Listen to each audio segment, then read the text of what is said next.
ஸ்தோத்தரிப்பேன். மனதுருகும் தெய்வமே ஏசையா, உம்மை மனதார துதிப்பேன் ஸ்தோத்தரிப்பேன்.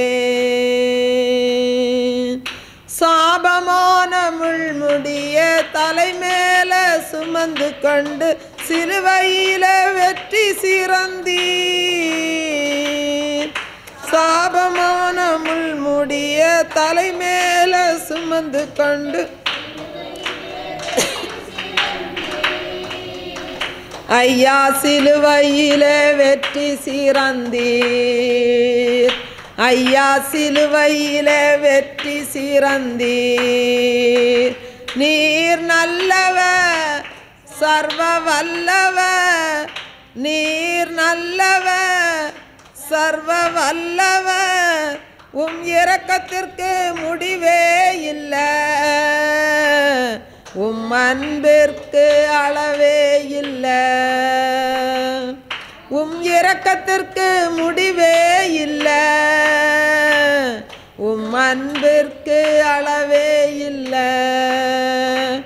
அவை காலை தோறும் புதிதாயிருக்கும், காலை தோறும் புதிதாயிருக்கும்.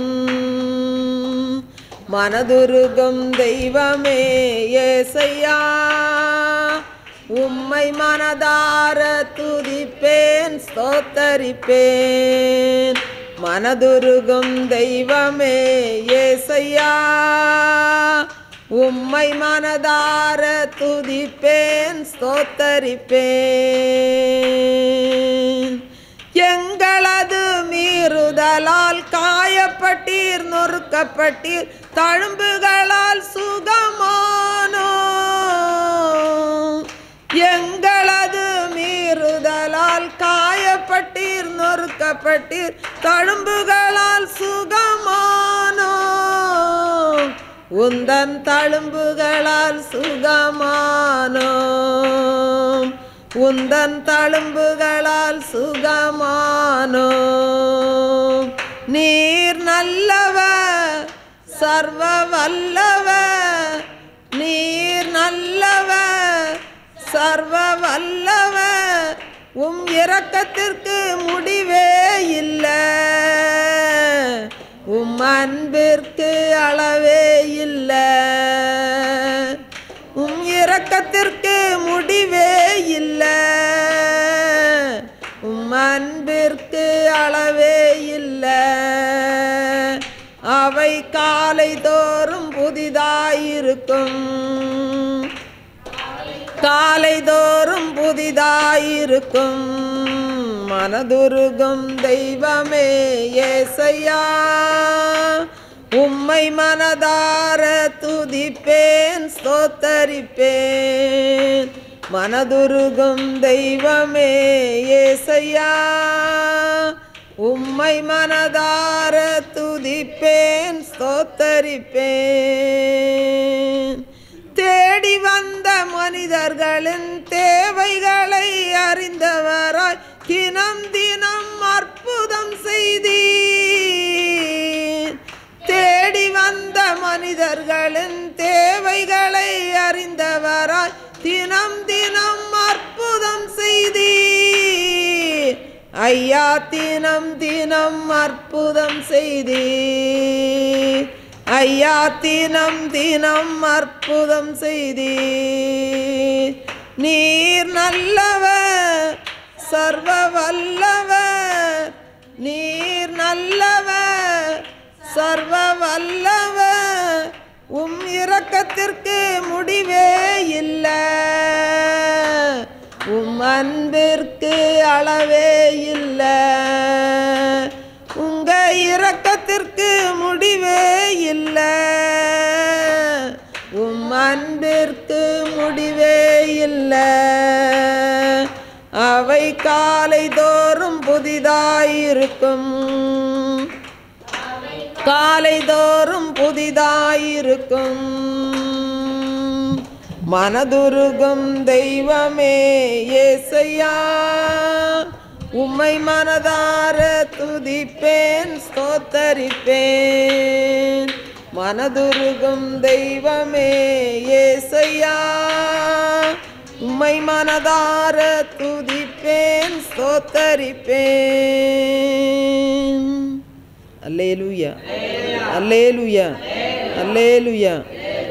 யாக்கோபு 4வது அதிகாரம் 8வது வசனத்தை நம்ம வாசிக்கலாம். யாக்கோபு 4வது அதிகாரம் 8வது வசனம். தேவனிடத்தில் சேருங்கள், அப்பொழுது அவர் உங்களிடத்தில் சேருவார். பாவிகளே, உங்கள் கைகளை சுத்திகரியுங்கள், இருமனம் உள்ளவர்களே, உங்கள் இருதயங்களை பரிசுத்தமாக்குங்கள்.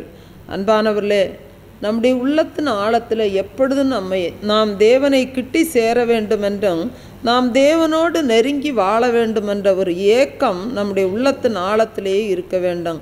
அப்பொழுதுதான் நாம் தேவனுடைய அந்த தேவ சமூகத்தின் சந்தோஷத்தை நாம் உணர முடியும். தேவனுடைய சந்தோஷத்தால் நாம் நிரம்ப முடியும். தேவ அன்பினால் நாம் நிரம்ப முடியும். பக்தனாகிய யாக்கோபு ஆகவே தான் எழுதுகிறார், தேவனிடத்தில் சேருங்கள், நிச்சயமாக அப்பொழுது அவர் உங்களிடத்தில் சேருவார் என்று சொல்லுகிறார். வேதம் சொல்லுகிறது 2 நாளாகமம் 15வது அதிகாரம் 2வது வசனத்தை நாம் வாசிக்கலாம். 2 நாளாகமம் 15வது அதிகாரம் 2வது வசனம். நீங்கள் கர்த்தரோடு இருந்தால் அவர் உங்களோடு இருப்பார், நீங்கள் அவரை தேடினால் உங்களுக்கு வெளிப்படுவார், அவரை விட்டீர்களே ஆகில் அவர் உங்களை விட்டு விடுவார்.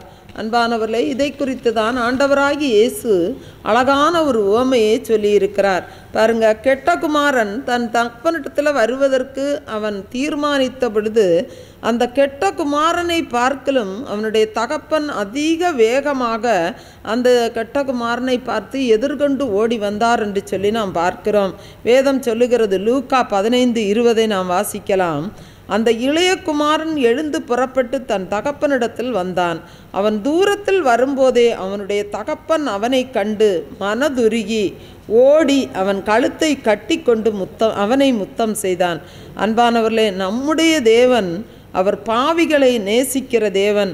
அவர் நம்முடைய பாவங்களை மன்னித்து நம்மை பரிசுத்தம் பண்ண அவர் அன்பும் மனதுருக்கமும் உடைய தேவன். தம்மண்டையில் வருகிற எந்த பாவியையும் அவர் புறம்பே தள்ளாத தேவன். இன்று உலகத்தில் நாம் பார்க்கும்போது பல மதங்கள் மார்க்கங்கள் இருக்கிறது. ஒவ்வொரு மதத்திலும் மனிதன் கடவுளை தேடித்தான் அலைகிறான். மலைகளிலும் குன்றுகளிலும் குகைகளிலும் போய் தவம் இருக்கிறான், என்னென்னமோ பண்ணுகிறான். தன்னுடைய உடலையும் உள்ளத்தையும் அவன் ஒடுக்கி கொள்ளுகிறான், வருத்தி கொள்ளுகிறான். சிலர் ஆணி படுக்கைகளில் கூட படுத்து தங்களுடைய உடலை வருத்தி அவர்கள் கடவுளை காண முயற்சி செய்கிறார்கள். ஆனால் நம்முடைய ஆண்டவராகிய இயேசு அவர் மனிதனை தேடி வந்தார்.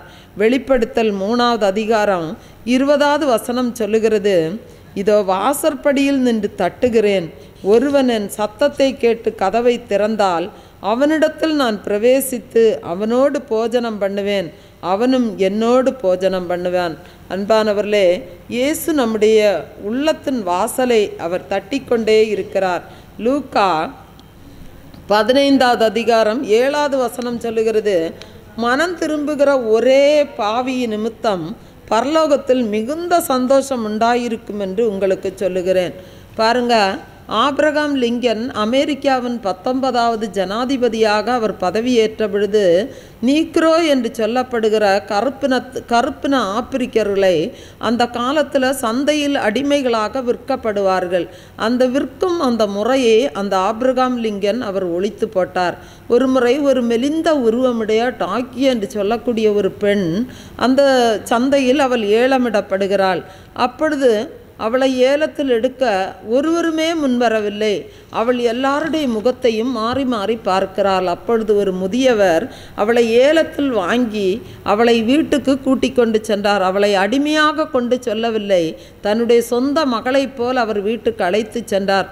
தன்னுடைய வீட்டில் தன்னுடைய பிள்ளைகளுக்கு கொடுக்கக்கூடிய எல்லா உரிமைகளையும் அவளுக்கு கொடுத்து அவளை பராமரித்து வந்தார். அந்த குடும்பத்தில் அவள் அந்த குடும்பத்தாரோடு சேர்ந்து ஆண்டவராகிய இயேசுவை ஆராதித்து அவள் மகிமைப்படுத்தினாள். கடைசி நாட்களில் ஒரு ஞாயிறு பள்ளி ஆசிரியராக அவள் ஆண்டவருக்கு ஊழியம் செய்து வந்தாள். அன்பானவர்களே, இன்று பிசாசுக்கு பலர் அடிமைகளாகவே வாழ்ந்து கொண்டிருக்கிறார்கள்.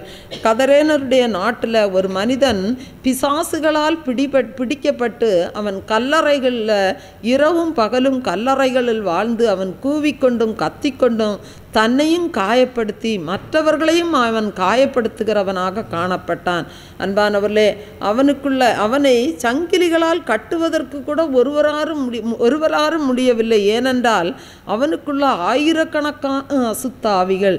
இயேசு அந்த அசுத்த ஆவிகளை அவனை விட்டு துரத்தின பொழுது அவன் விடுதலையாகிவிட்டான்.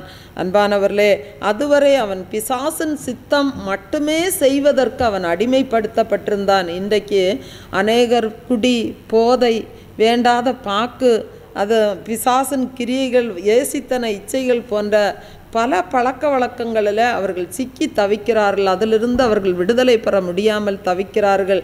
அவர்கள் தங்கள் கட்டுப்பாட்டிலே அவர்கள் இல்லை. அவர்கள் அசுத்த ஆவிகளின் அடிமைத்தனத்தில் இருக்கிறார்கள். இதற்கு இயேசு மாத்திரமே பரிகாரி. அவரிடத்தில் மாத்திரமே விடுதலை உண்டு. அவர் நம்மை சுயாதீனமாய் வாழ வைக்க நினைக்கிற ஒரு தெய்வம். சங்கீதம் 9வது அதிகாரம் 18வது வசனம் சொல்லுகிறது, எளியவன் என்றைக்கும் மறக்கப்படுவதில்லை, சிறுமைப்பட்டவருடைய நம்பிக்கை ஒருபோதும் கெட்டுப்போவதில்லை. பாருங்க, அநேகர் நினைக்கலாம், நான் சில வேளைகளில் நான் மிகவும் எளியவன், என்னை யாரும் கண்டுகொள்வதே இல்லை, என்னை யாரும் நினைத்து பார்ப்பதே இல்லை, என்னை எல்லாரும் கைவிட்டார்கள் என்று சொல்லி என்னை எல்லாரும் மறந்து விட்டார்கள் என்று அங்கலாய்ப்பதுண்டு. ஆனால் நமது ஆண்டவராகி இயேசு சொல்லுகிறார், எளியவன் என்றைக்கும் மறக்கப்படுவதில்லை, சிறுமைப்பட்டவனுடைய நம்பிக்கை ஒருபோதும் கெட்டுப்போவதில்லை என்று சொல்லி நம் ஆண்டவர் நம்மை தைரியப்படுத்துகிறார். பாருங்க, யோசேப்பு சிறைச்சாலையில் இருக்கும் பொழுது யோசேப்போடு சிறைச்சாலையில் இருந்த பானபாத்திரக்காரன் தலைவனை நோக்கி அவன் கண்ட சொப்பனத்திற்கு அர்த்தம் சொல்லி, அதே போல் அவன் தன்னுடைய பதவியில் அமரும்போது, நீ என்னை நினைத்து இந்த சிறைச்சாலையிலிருந்து என்னை விடுவிக்க நீ பார்வோனுக்கு என்னை பற்றி எடுத்து சொல்லி எனக்கு உதவி செய்ய வேண்டும் என்று சொல்லி அவன் கேட்டுக்கொண்டான். அன்பானவர்களே, ஆனால் அந்த பானபாத்திரக்காரன் அந்த யோசேப்பை நினையாமல் அவன் மறந்து விட்டான். ஆனால் ஆண்டவர் அந்த யோசேப்பை ஒருபோதும் மறந்து விடவில்லை. ஏற்ற நேரத்தில் அந்த யோசேப்பை ஆண்டவர் அந்த சிறைச்சாலையிலிருந்து வெளியே கொண்டு வந்து எகிப்து தேசம் முழுவதுக்குமே அவர் அதிகாரியாக மாற்றினார். சங்கீதம் 113 7 8 வசனங்களை நாம் வாசிக்கும்போது, அவர் சிறியவனை புழுதியிலிருந்து தூக்கி விடுகிறார், எளியவனை குப்பையிலிருந்து உயர்த்துகிறார், அவனை பிரபுக்களோடும் தமது ஜனத்தின் அதிபதிகளோடும் உட்கார பண்ணுகிறார். அன்பானவர்களே, நமது வாழ்க்கையிலும் கூட பயங்கரமான பிரச்சனைகளும் போராட்டங்களும் கண்ணீரின் பள்ளத்தாக்குகள் வரும்போது, தேவன் என்னை கைவிட்டு விட்டார், தேவன் என்னை மறந்தார் என்று சொல்லி நாம் புலம்புகிறோம். ஆனால் வேதம் சொல்லுகிறது, ஏசாயா 49:15 வசனத்தை நாம் வாசிக்கலாம். ஏசாயா 49:15, ஸ்திரீயானவள் தன் கர்ப்பத்தின் பிள்ளைக்கு இறங்காமல் தன் பாலகனை மறப்பாளோ, அவர்கள் மறந்தாலும் நான் உன்னை மறப்பதில்லை என்று அன்போடு கூறியுள்ளார். அன்பானவர்களை, இந்த நாளிலும் எல்லாராலும் மறக்கப்பட்டு தனிமையில் நம்ம அநேகர் வாழ்ந்து கொண்டிருக்கலாம். ஆனால் யார் மறந்தாலும் யார் கைவிட்டாலும் நம்மை கைவிடாத தேவன், நம்மை மறவாத தேவன், எப்பொழுதும் அவர் நம்மோடு இருக்கிறார் என்பதை நாம் நினைத்து நாம் தைரியப்பட வேண்டும்.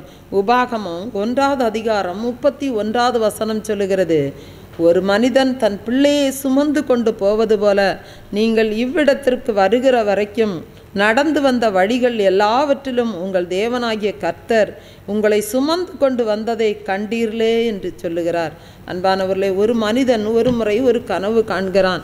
அவன் பயங்கரமான ஒரு மலைப்பகுதியை அவன் கடந்து சென்று கொண்டிருக்கிறான். அப்பொழுது அவன் ஒரு தேவ பக்தியுள்ள மனிதன். அவன் ஆண்டவரை பார்த்து கேட்கிறான், ஆண்டவரே, இந்த மலைப்பகுதியை கடந்து செல்வதற்கு எனக்கு உதவி செய்யும், என்னோடு கூட இரும் என்று சொல்லி அவன் ஆண்டவரிடத்தில் ஜெபிக்கிறான். அப்பொழுது ஆண்டவர் அவனுடைய கரங்களை பிடித்து அந்த மலைப்பகுதியில் அவனை அழகாக நடத்தி செல்லுகிறதை அவனுடைய கண்களால் அவன் பார்க்கிறான். அவன் அப்பொழுது ஆண்டவரிடத்தில் அதிக சந்தோஷத்தோடு ரொம்ப ஆண்டவரை துதித்து கொண்டே அவன் நடக்கிறான். அப்படி நடந்து அவன் திரும்பி பார்க்கிறான். திரும்பி பார்க்கும்போது 2 காலடி தடங்கள் தெரிகிறது. அப்பொழுது ஆண்டவராகிய இயேசு என்னோடு கூட வருகிறார், என்னுடைய கரத்தை பிடித்து என்னை நடத்தி கொண்டிருக்கிறார் என்று சொல்லி அவன் இன்னும் அதிக சந்தோஷத்தோடு அவன் ஆண்டவரை துதித்து கொண்டே நடக்கிறான்.